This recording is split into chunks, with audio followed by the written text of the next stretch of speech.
Hi, this is Roubert's Babicz. Join me for a BPM artist workshop in Tel Aviv at BPM College. Good evening, everyone, and thanks for joining us for another BPM artist workshop. Tonight we have a special guest with us. He's a brilliant artist, performer, and producer, renowned for his unique sound, productions, and mastering. His music can be found on labels such as Bedrock, Systematic, Compact, and many more. The man on a mission with sounds and emotions. Please give a warm round of applause to Roubert's Babicz. So tell us a little bit about your musical background, how you got into music, and eventually how you got into electronic music. I have no musical background. The story is I'm born in Poland, and my parents moved to Germany when I was 5. And I'm coming from a very simple family with no artistic background at all. So I had like art and music and had no value in this family. And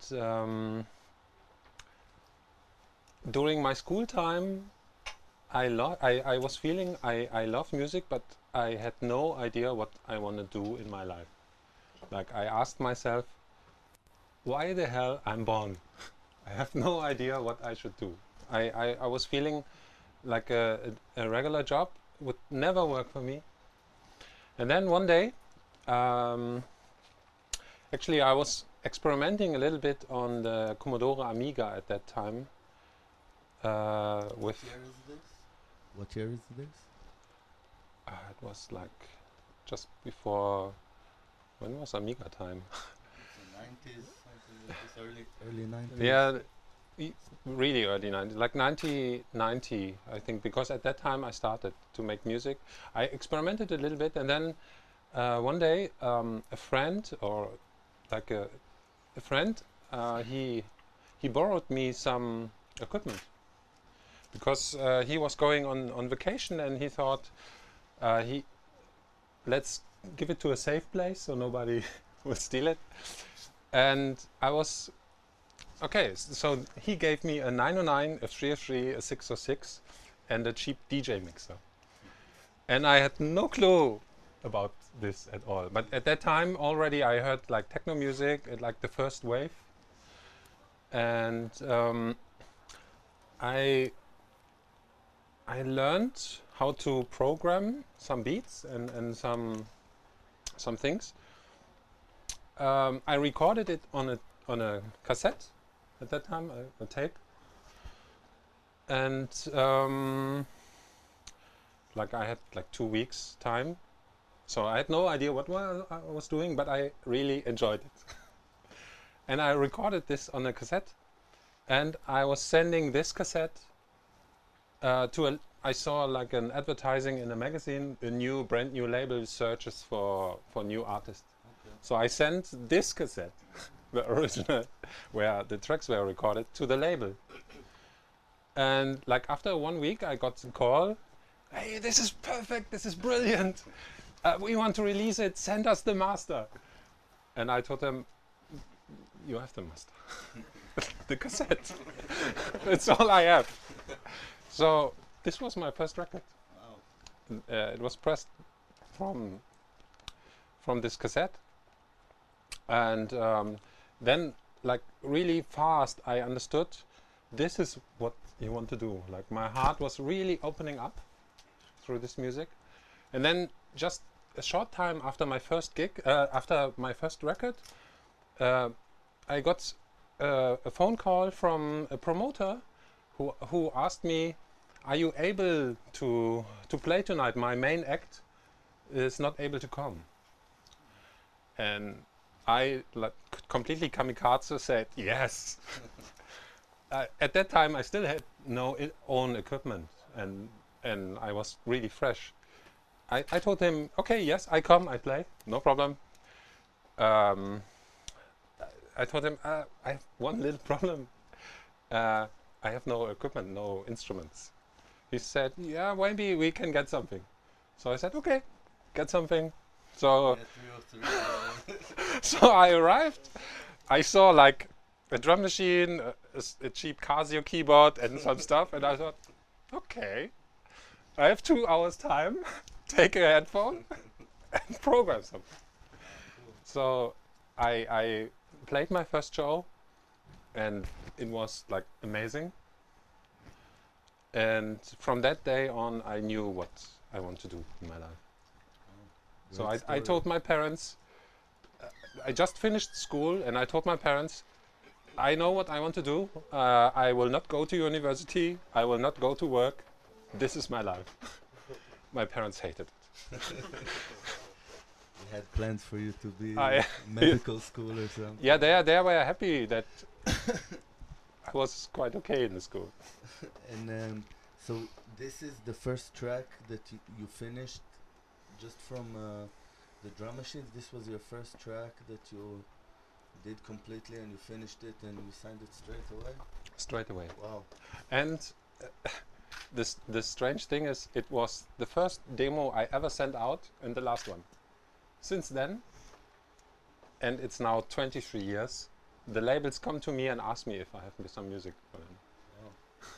I guess it's also a different time, yeah, when you did something like that that was sounded new and yeah, it was completely different. I mean, at that time nobody had an idea that it will grow into what it is now. Yeah.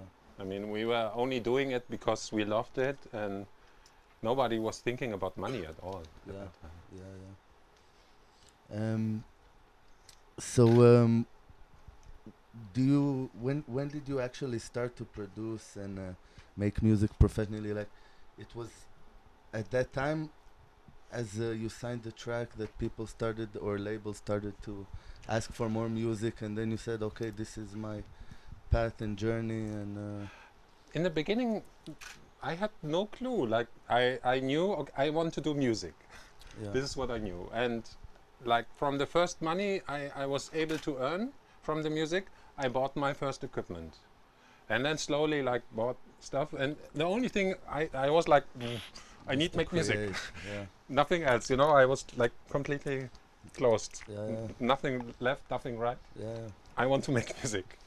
So, and at that time, everything was just improvised music. And I tell it many, many times, it was the best school I ever had, that I was doing music live and in real time. Because this helps you to decide. You have to, you know, when you play a live set and you have all these machines and you need to decide what you do now, because you improvise. Yeah. You learn really exact to decide, okay, now this happens, or when an error, a mistake happens. Okay, you can be creative. This was a break. You know, you change. Cool. Okay, it was wrong, but let's take out the bass drum.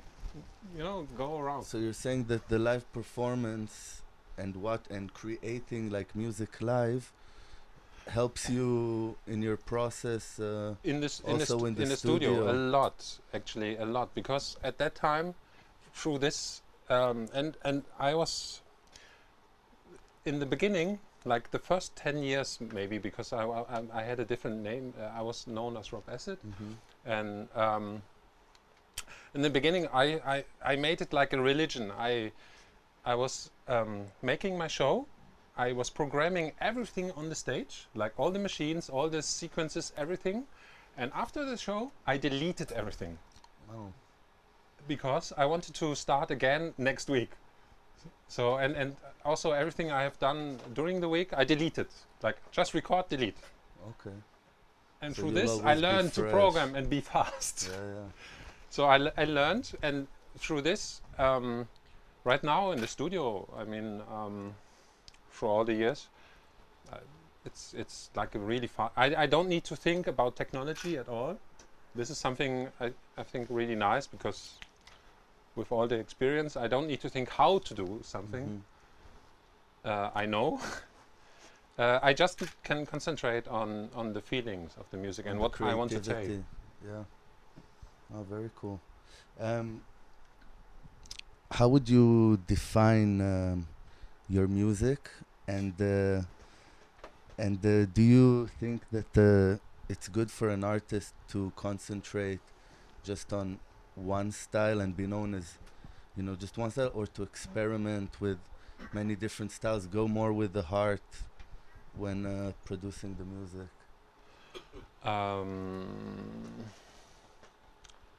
I'm, for myself, I would say I'm very open-minded, and when you listen a little bit to my SoundCloud, you will see that it goes in many directions. I'm experimenting with.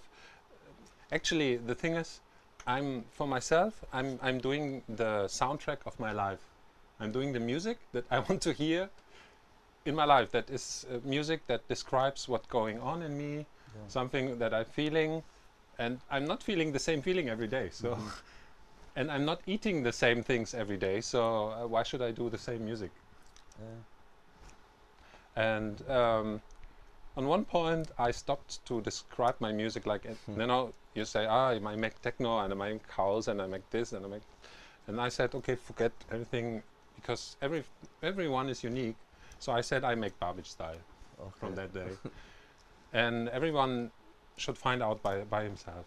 And that's where you got the idea for the name of the label, yeah, also. Of course.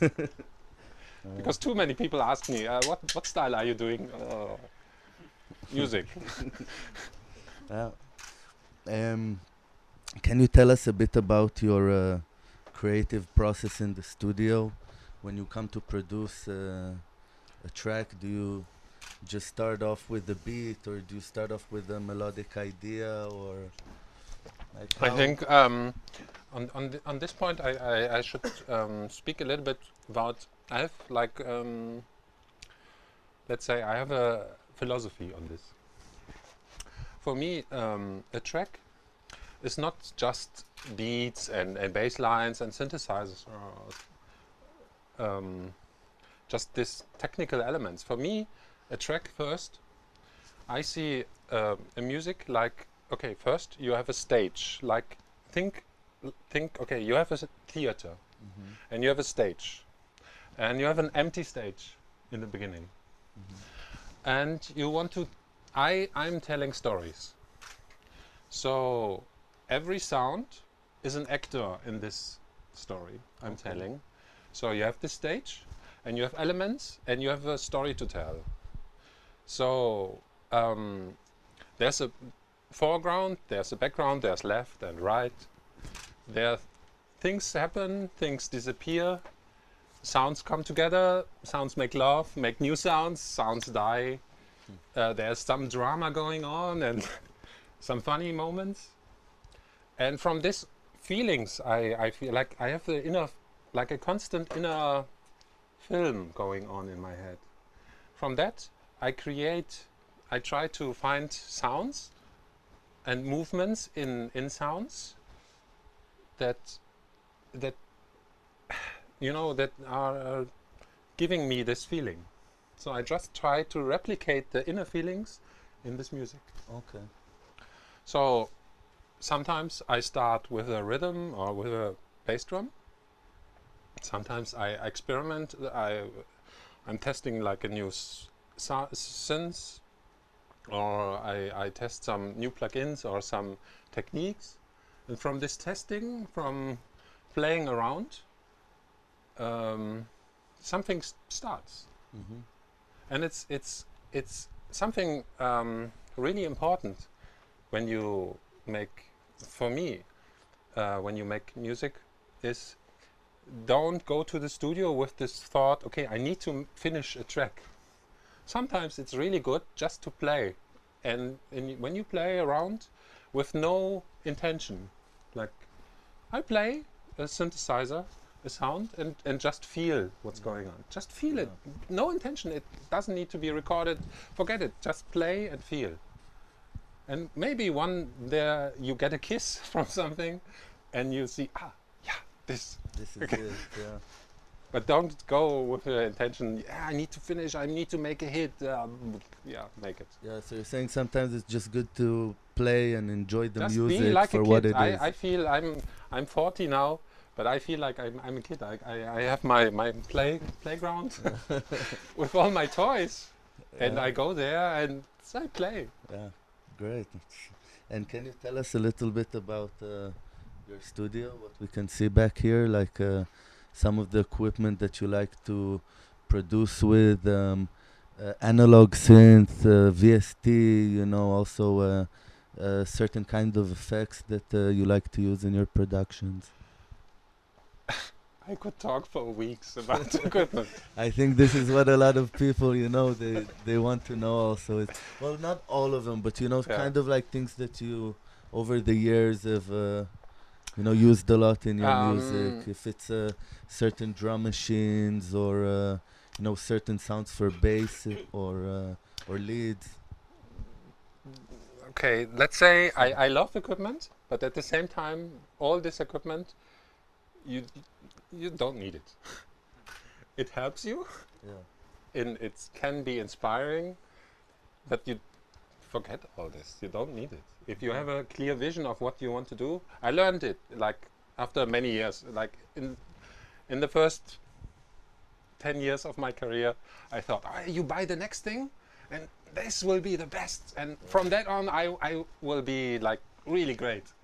You know, you buy this and you buy this and you think, no, you know, today you think, a new synthesizer plugin. Wow, this is fat. Wow, yeah, I need this. No, forget it. No. You just need one. You don't, you need one. And I had a really interesting experience a few years ago in a hotel room in Melbourne where I had this strong feeling I need to make music, but I just had installed an empty Logic with no plugins. Okay. And I wanted to make music, and so I made a full track out of the init sound of the EX24 sampler, and it's just a sinus tone.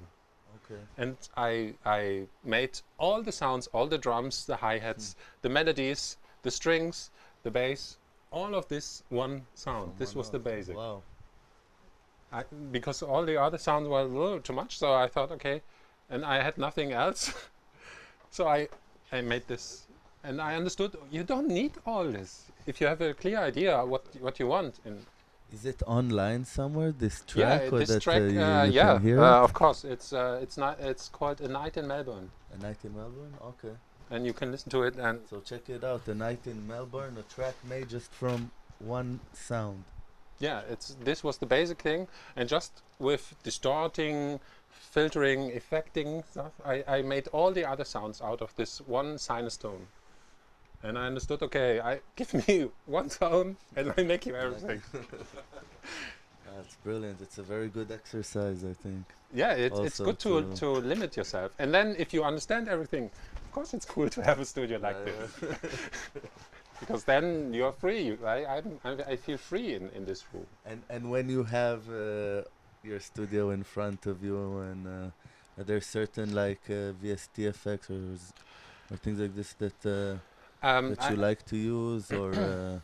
I think for me the most important part in this room, I mean you can view like a 360 degree. You can just maybe turn around and you see like the room has a certain feeling, and full of a very analog feeling. And it's the feeling of this room for myself is as a kid I was fan of science fiction, and I always wanted to fly in a spaceship. Like this was my dream. And actually I built this spaceship for myself. So I go in this spaceship and I can travel through the galaxy. So this is the starting point for myself. Cool. And then all this plugins, I mean, I produce on Logic. Okay. I use a lot of VST stuff. I use my main drums coming from battery. Okay. Like I use battery most of the time when I sampled my own equipment and made my own libraries. So you can always reach certain kicks or snares. Yeah, or I can hi-hats. find them. Yeah, or I do them like in 5 minutes if you need to. Yeah. Then I still use sometimes some analog stuff. The whole studio changed a lot during the years. Like in the beginning, like early 90s, I had a lot of synthesizers and a small mixer, cheap mixer, and cheap effects. Okay. And at that time I had no understanding of mixed out. I mean, in the early 90s, the whole techno generation, we had no clue about mastering. Nobody knew mastering. What is this? What is this word? Yeah. You know, we just made music. And just a few years later, I understood. Then a few records came out. They were really sounding good. And when I heard my records, I always was crying because they are sounding shit compared to others. The musical content was good, but I never understood why my music is not so loud, not so big, not so warm. And then, I thought, you need to find out what's going on. And then I learned, you need to sell a lot of this equipment and try to find out what's helping. And then I learned, do this. And slowly I have more compressors and EQs than synthesizers. I mean, there's not much left. This is all just compressors here. Okay, you have a few, like a 303, of course, Yeah, I keep it.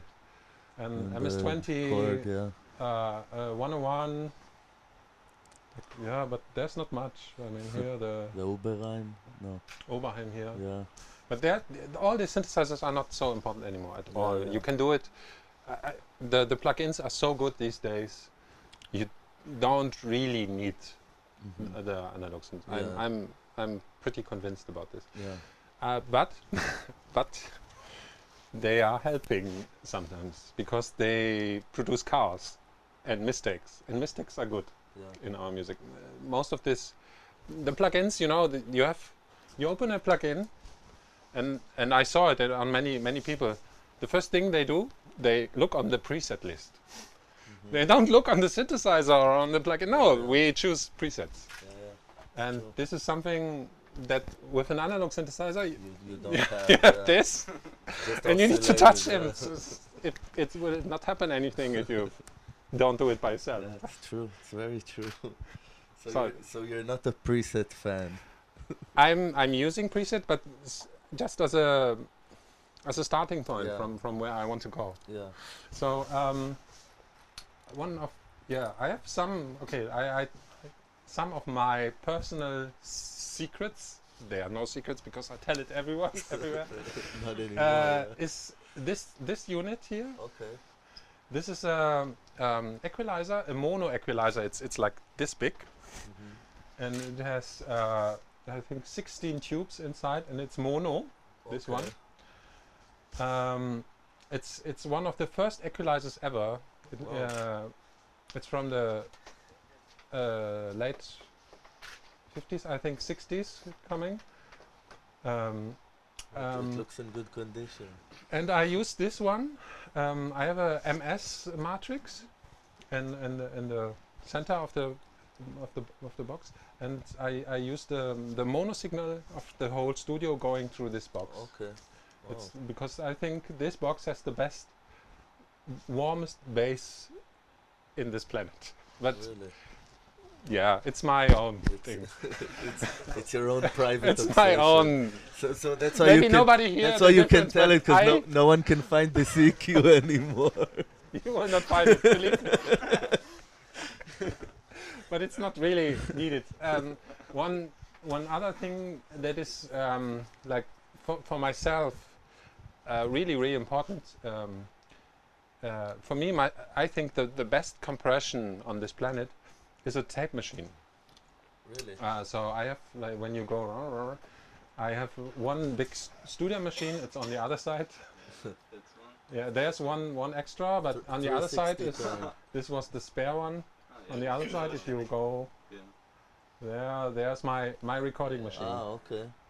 So I record every track I do, I record on tape. You record individual parts also? No, I like, record or the track, just the full track. Okay. And I do this because for me this is the best, the most natural compression. Natural. What's natural? But the compression I really like. Yeah. It comes from because in like own sounds, or I don't use compression too much at all. Like Like when you look on my plug-in things, I don't use so much EQs and compression in this individual elements. I use like more or less, when I use compression, I use it for bringing up the transients, not to compress, more of bringing up transients. And then I catch the transients through the tape again, if someone knows what transients are. It's the starting points of the sound. Yeah.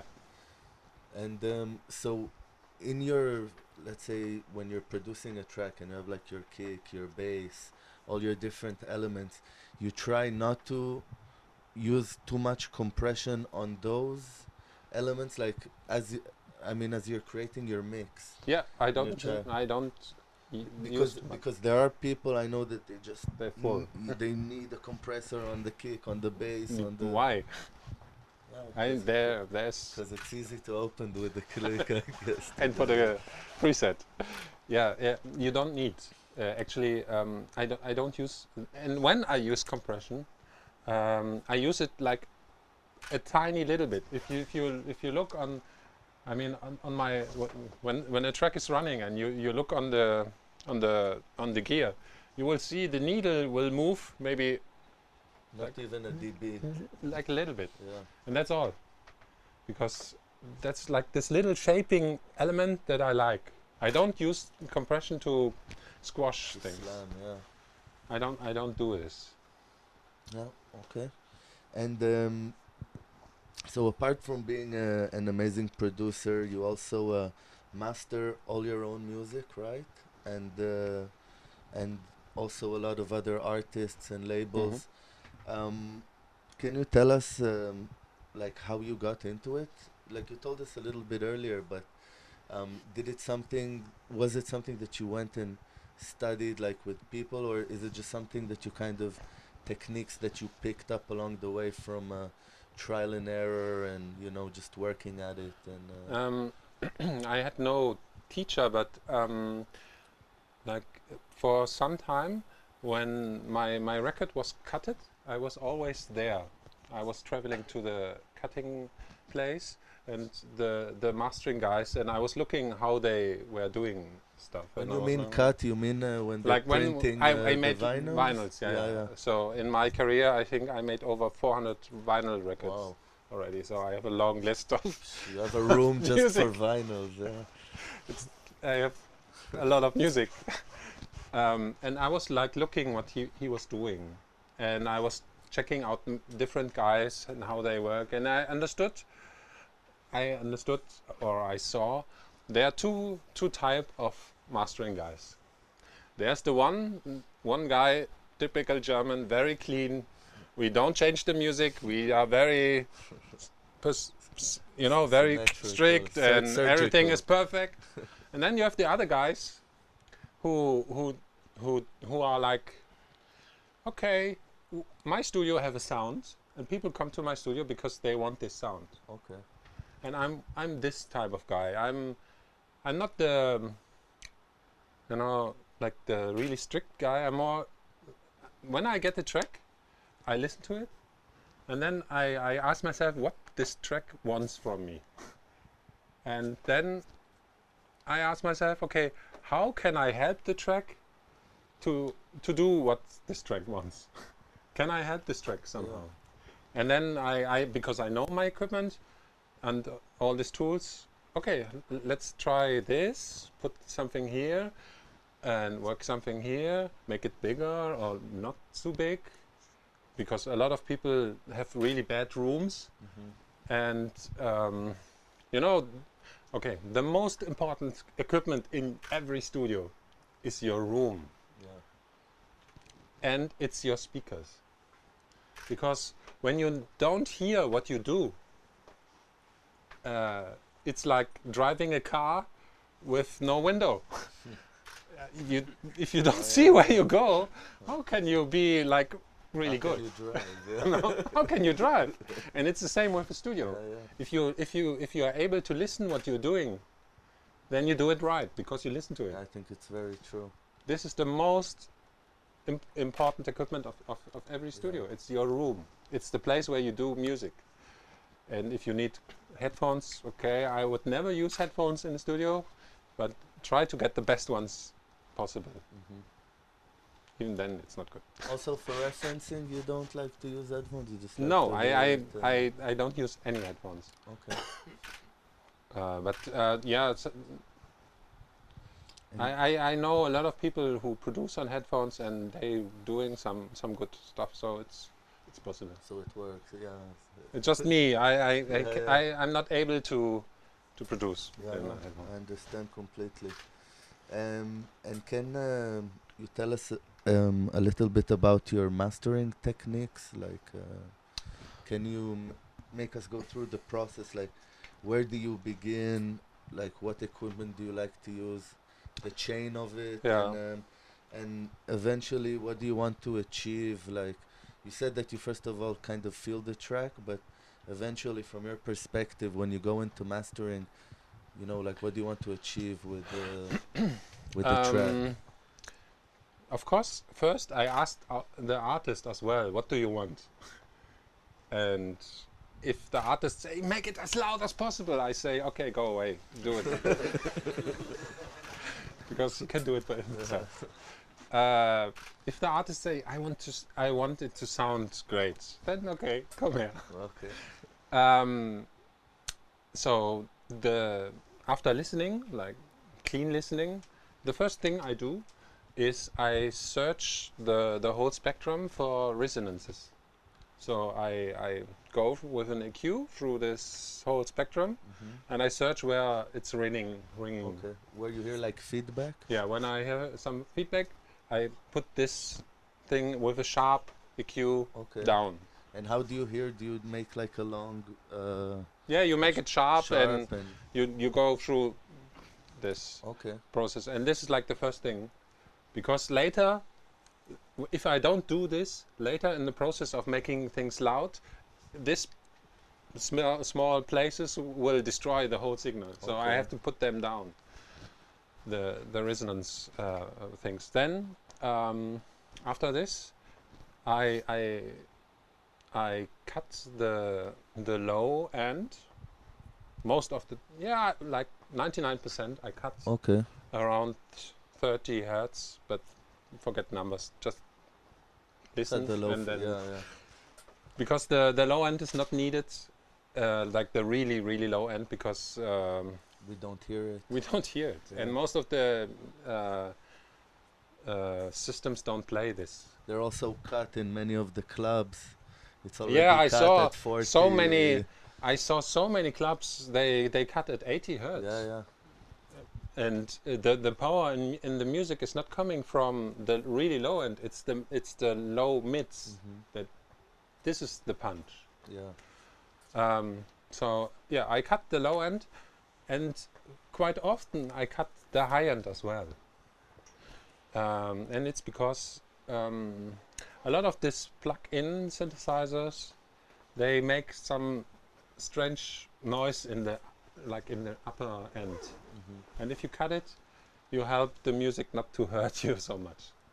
Especially when you bring more volume into the pre-master. Yeah, so I cut this in the beginning, so then I push things slowly up, and then I have my own technique. It's not on my own, but it's the way how I work. I work with a chain of compressors. Okay. So I don't use just one. I use like it depends, because I would like 3 main compressors. Okay. And they're located close to you. Yeah, they are in the main console. Okay. And on the right one. Here the compressor section, and then on the right. Okay. and everyone has a certain sound and something that I really like about it. So I use everything a little bit, like little bit, and then the next one a little bit, and the next one a little bit. But if you see it from the outside, it's a long way. Yeah. But from the inside, it's like a little bit here, a little bit here, a little bit there. And do you listen to like each one of them individually, or is it kind of? No, I'm just like putting them.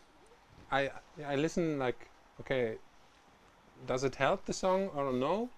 And then if I see, oh no, it's wrong, then okay, just next. Okay, cool.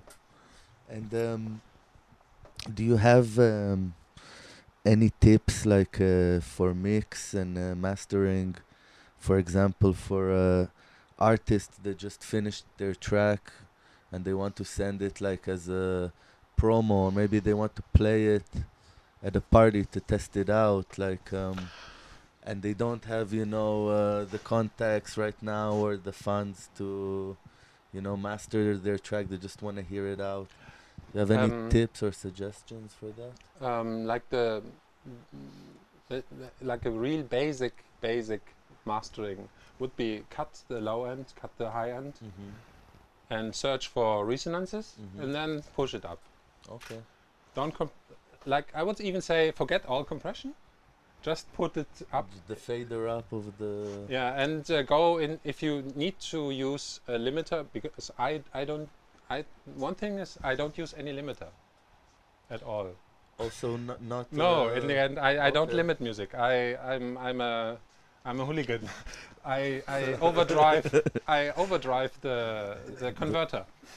Okay. Actually, I go into the red of the converter, and I just overdrive. And you do that inside like the. No, I do it like outside with my converter. Like the music goes analog, and then outside the converter is recording inside. the music, and I go into the red till I see, okay, this is the good level. Wow. And then afterwards, how do you get it not to clip, or it automatically stops? It clips like hell, but it sounds good. I mean, at the end for the tracks, you know, you just leave it like this with. Wow, excellent.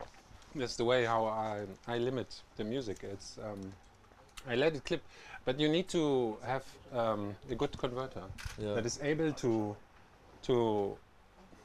not to destroy the music. Process it. Yeah, actually, I overwrite my converter. This is how I make the loudness. That's very interesting. And I listen very closely if the music gets destroyed. So you see there's distortion and if it's too much distortion, then it's too much. If it's okay, then okay. And that's it. Wow. So I'm sure other mastering engineers hear it and they go, oh. Actually, this is the secret from all these really high-end guys. Like if you go to an US big $1,000 mastering studio, it's what they do. They don't use limiter plugins. Yeah. They push the converter. I heard that also for digital, like for people who master inside, for instance, Cubase or Logic or these programs, that many times they also without limiters, they just let the program kind of do the limiting and not use any plugins or things like this. Yeah, you can. It sounds a little bit different if you do it digitally. Yeah. And I had a actually the moment when I was changing from using limiters to converters was when it's okay. I need to make a new version because my studio changed. I have a completely new systems, different speakers, and I have a where is it? It's not in this. Okay, I have a atomic clock. I like a word clock signal. Okay. No, I have an atomic clock. It's the you have like the basic clocking. And then there's the rocket science. Okay. You have an atomic generated clock. Oh. And this is so precise that it goes wrong in 3 million years, 1 second or something. So it's really precise, and it's clocking my converter and all my digital equipment. Wow. And it changed the sound so much, I was not believing it. Because before I tried like big band, and the guys told me, yeah, you listen to it, it's really good. And I put it in my studio and I said, no difference, what you're telling me? Then these guys from a company came to me who produced this, and they told me, we test it out, we go away, we come in 2 weeks, we come back. They came back. I said, no way, this is mine. I learned something. I don't know if it's true, but for me, I understood if maybe digital sounds cold because the clocking signal is not really good. Okay. Like the basic clocking of every sound card of every computer, it's made of quartz oscillator, and I think they are not really precise. Okay. And maybe the human ear or the mind is not able to listen, to hear that it's not precise, but you can feel it. Because the music, the digital music sounds extremely analog if you have good clocking. Okay. And I didn't understand it, but it works for me. Sounds very interesting. It's the first I hear of it also. So it's really like it's softer. You hear more details. Everything is better.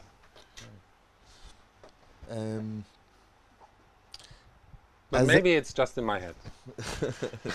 But maybe no, because well, if you changed, then you heard the difference from the moment where I understood that maybe I'm right was when I changed this clock. But I didn't thought. I was not talking about that. I just had this clock, and some mastering customer who I work a lot with just brought me, man, what have you done? Have you bought some new equipment? The master is so much better than the last one. What have you done? And I didn't told him. The only thing I changed was the clocking. So even at his home, he could hear with his own equipment, he was hearing a difference without I was not telling him. So maybe. So you're not the only one. Maybe I'm not the only crazy guy. And as a mastering engineer, can you tell us some do's and don'ts regarding pre-master, final mix? If a label accepts you and they tell you we need a pre-master to send to the mastering engineer, first thing you do, take off all your plugins on the master channel, please. When I get music, I don't want to see any kind of limiting, any kinds of square thing. Yeah. I don't want to see all the squashed things. So make it clean, and leave it to me. Send maybe sometimes it's good you send your own self-mastered thing as an MP3 or something with it, so I can listen to it where you want to go, maybe. So I have an idea.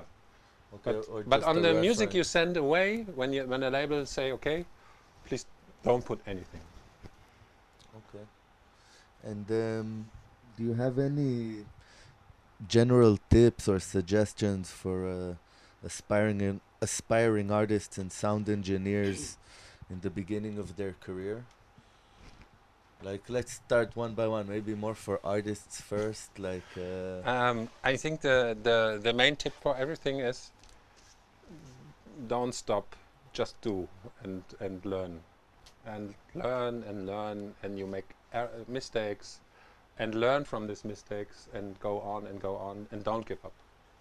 I mean, this is the most important part. If you really, I think, if you are a real artist, whatever a real artist is, but I have this feeling for myself. I need to do what I do. It's like I have to make music, and my heart tells me this is what I have to do. So it's not a hobby, or it's not I'm going to work. It's my life. It's I'm producing the soundtrack of my life, and it's nice that this soundtrack goes out and people enjoy it. So it's cool. I do it for myself, and the other people enjoy it. And I understood I understood from a deeper level that somehow the whole process of doing music is like a therapy for myself, because I'm learning so much about myself, and I'm healing in this process of doing music. And I see I'm healing myself, and I see this music, when the music is touching you, it's doing something with you. So I have some influence I'm giving out, and you have a responsibility as well when you produce. Yeah. Like it's not a joke. For me, it's a very serious thing. You mean responsibility for yourself and what you do, or also And for the surrounding, for the people? I think I think it's important how you do music. Yeah. Like for your, it's really important. Oh, cool. We'll take some questions from some of the students here. Do you have any questions? Yeah. Hello. Hello. But let me just drink one. It's a very hot country here. No. What is a good mix for you in mastering? Like, you mean When I you hear a track? Yeah. A good mix down or a good mastering would be if I close my eyes and I see all the elements and I hear the story going on. Like I talked about this, I see a track as a theater, as a movie, and when I listen to everything and I can hear clearly everything has its place and makes sense, then it's good. Opposite, a really bad mix down would be all sounds are completely squashed, everything is one-dimensional, completely not moving me at all, I don't feel anything. Then I would say, okay, it's not moving. And mastering? The same. Like a bad mastering would be the music is hurting myself. So this is bad. A good mastering would be, oh, I want to lay down, this music is so good. Thanks. Any other questions? The first track you made, how does it go? From that time, happy answer. Happy answer. Can I find it? Yeah, YouTube, you find it. It's yeah, you find it on YouTube. Very cool. From that time. Can you describe briefly your live acts? What kind of machine are you using? If you're using software also to sequence the parts? It changed through the years. Like in the past, I was traveling with 70 kilos of equipment, like all the drum machines and all the sequences. And today, I travel with a laptop. I use Ableton on the stage because it's actually in the past I had an MPC 3000 as my main sequencer, and when Ableton came out, like the version 1, I was buying a laptop and using this as, I was taking it with me, and I understood, oh wait, something really massive is coming. And then at one point I sold the MPC and I understood, okay, the Ableton is really strong. So I use Ableton because you can play around with loops and files and everything. I have a controller, CME what's the name? I'm sure you will find it. I use sometimes I take some instruments with me. It depends. I always decide in the last moment, like, okay, you need to go to the airport. How much time I have? Okay. And also what airport? What airport? What country? Okay, I need to be minimal and invisible, or I can take a little bit more. How are the security checks? Yeah. So I decide sometimes I take some instruments with me. I'm still improvising. So if you look on my Ableton setup, it's chaos. It's like I'm even in the studio when you see a Logic, like when you see the arrangement, it's chaos because I don't name any sounds. It's just audio 1, audio 1, audio 2, just numbers. It's chaos. It's really chaos, and I just improvise.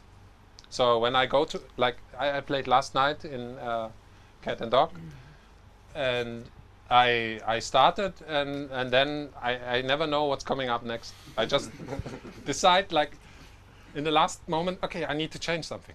So I change. And from that moment, okay, now I want this, so I just flow. So talk about the converter. What type of converter do you use?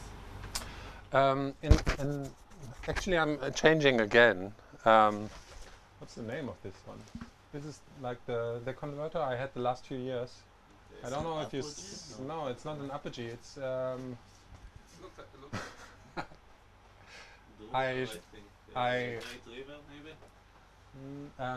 No, it's my head is empty at the moment. It's a good one. It's not too expensive actually, but it was working really great with the clocking.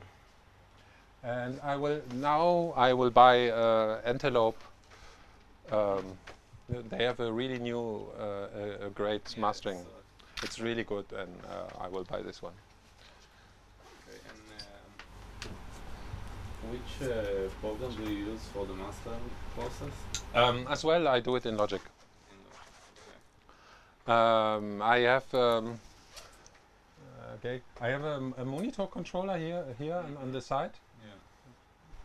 And I have this patch bay, and I have like a setup for, I send like the unprocessed signal on this, so I can choose here on this thing.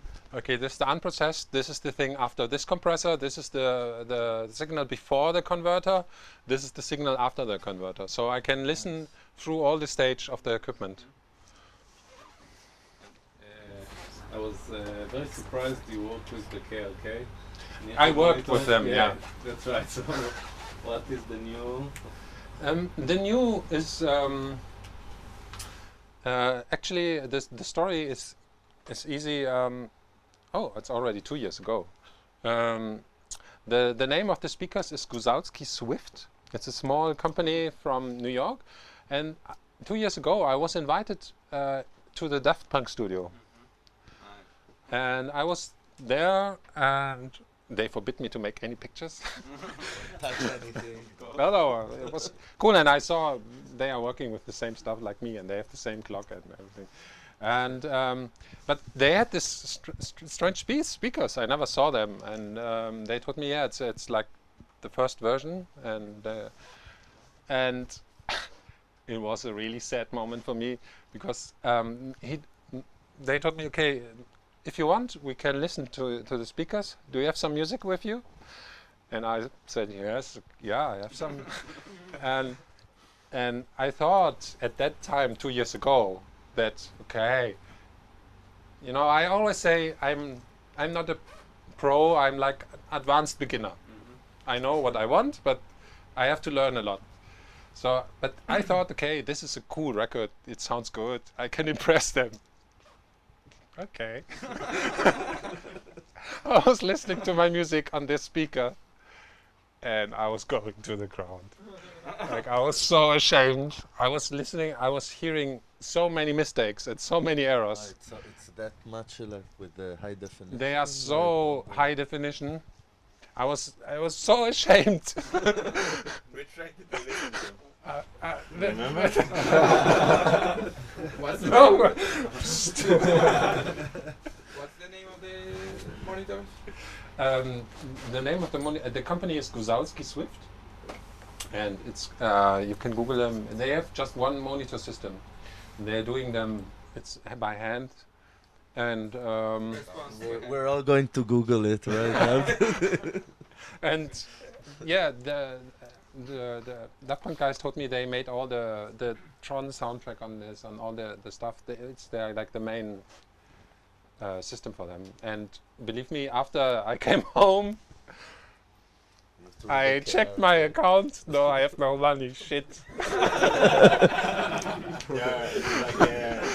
But I need them. So okay, what's have to go? I looked at my studio. This, and I sold a lot of stuff to be able to buy them because it was 12,000 euros. Wow.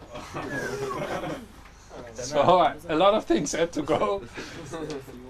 But yes, from something really strange. From that day on, when I had the speaker, I lost the interest in equipment.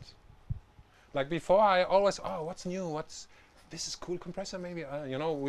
Like when you meet someone, you talk about stuff. And from that day, I lost the interest in equipment. Something really strange happened because from that moment, because I was listening to all my own equipment again, and I was, wow, this can do this. Suddenly you hear the noise. And this is this. So I learned so much. And when I bought the speaker, like I was not able to do music for many months because I was listening to my music, and I was listening to like old music from like 70s, 80s, like really good music. And I was so ashamed. I thought, okay, you are a loser. You cannot do anything. Your music is shit. Forget it. Stop. And it took me a long time to accept, okay, everything changed. Start again. And when was this? Was this Like 2-3 years ago. Wow. And For 20 years. like all it was a strange moment, and it took me like many weeks, and then I slowly started again because the whole hearing changed. So what you actually did during this process is just listen to music. Listen and learn. It's like the best school. Just listen and try to learn what's going on. I think this is a great lesson, and also to learn that if you move to a new studio or a new surroundings, it's very important to just listen to music, to know your surroundings very well. This is really important. Yeah. If you go to a place you've never been before, or you move your studio, listen to the music you know, and maybe listen to some really good sounding stuff as well. Yeah. Are there any other questions for Robert? What sound card do you use? I have a RME ADAT card, and my converters. You don't see them because on the right side there's a big hole in the wall. In the other room, there are converters from Studer. They are old, almost 20 years, I think. Wow. Really old converters from Studer. They are made for I think TV stations or something, and they sound so great. I like them. So you will not buy them because you will not find them. But it doesn't matter. Like the whole new generation of converters you can buy today, like even the cheap middle class, they are so good already that to get this, it's the whole studio thing is dangerous. You get good, and then if you want to be better, like the steps getting smaller and smaller and smaller, and so much more expensive. In the end, if you want to get like one step forward, you have to pay so much money. You have to sell your whole equipment. So it's okay if you stay here somewhere. if you don't have an equipment and hardware equipment, and you have today a UAD, okay, is this a good? Yeah, I would say yes. Companies like UAD or Waves, they're doing really good How stuff. much good is it compared to? I you have can't compare like it I to have now. I have a Pultec here, and I have this thing. I have a friend who is building equipment, and he made for me a Pultec, and he made for me an Urai 1176 as a stereo compressor. But at that time, it was interesting. This unit is quite interesting. Like, I think it's. Oh, what time was? I did an interview many years ago on for a video magazine, and that. Okay, let's say many years ago. I heard about a technique called parallel compression. I was reading it in books like "Wow, magic technique," and it was always complicated because you have to go through a mixer and put a side channel and when I was speaking with my friend who was building the compressor, I asked him, you know, it could be interesting to have the dry signal as well with a volume knob. At that time, nobody, no company had this dry wet. Today it's something completely really normal. At that time, nobody had this. I just asked him, it could be cool to have this signal, so it's integrated. So he built this for me, and like 1 year after, guys, because I always was in contact with companies, and because I'm crazy, and I'm really interested in what they do, and some years later, the guys from Elysia, I don't know if it's familiar. It's a high-end company. At that time, they started.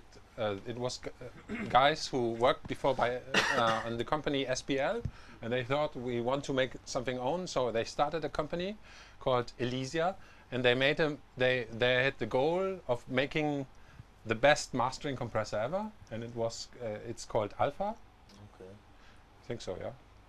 And they were coming with the prototypes to my studio because we know each other. They like my music and they like my crazy way of seeing music.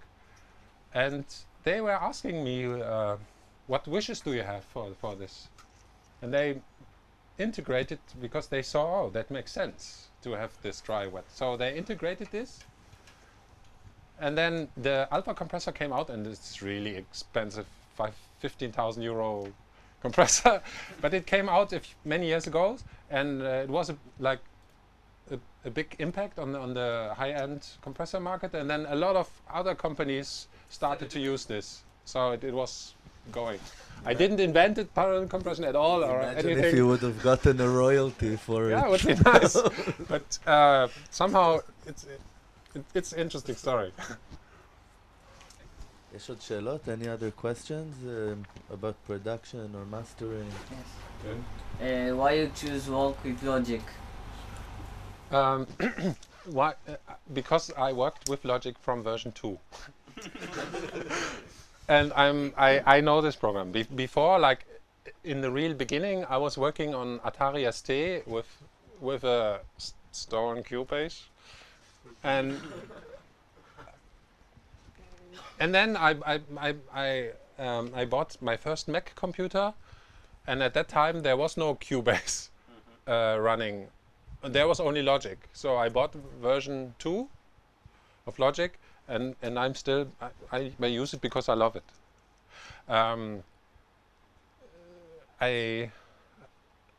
Today, if I would start again making music, if I would be a beginner, I would say start with Ableton, because it makes you come faster to a point where it sounds like music.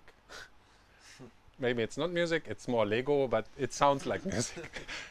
It's a good starting point, because Logic is like an empty wall, and you have to do everything by yourself.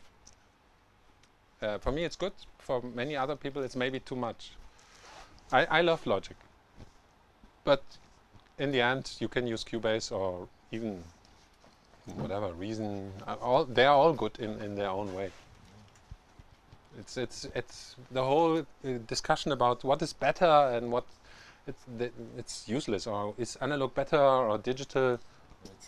It's completely useless. The software. I'm sure I can work with everything. I just need time, and I'm fast in Logic, so I use that.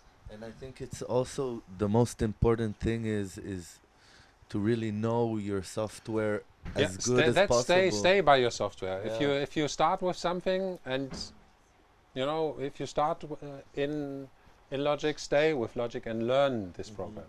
Don't jump around. Learn what's going on. True. שאלות? Can you compare the studio that you have and the studio with UAD? Okay. They come out like last year with the stuff. Okay, I say something. If you on my real studio, I have to buy tapes every month, and one tape, 20 minutes, costs €45. 20 minutes of music, and I have to buy a lot of them every month. So believe me, I would be so happy to sell this machine and use a plugin. Believe me, I would happy. Do you use for the tape? I'm curious, like you can't just record, or you use for each track? No, like I re-record like a few times, and then the noise level increases, so you have to use a new one. Yeah. So I believe me, I try every tape plugin on this planet because I would be happy to find something that is replacing my machine. And every of this, like it's Waves or UAD or Slate or all this, they are all good plug-ins, but it's not tape. They are all doing something, and they have a sound, and I would say they are sound shaper in a way, but it's not tape. No, it's not the sound. How much percent do you think it's close?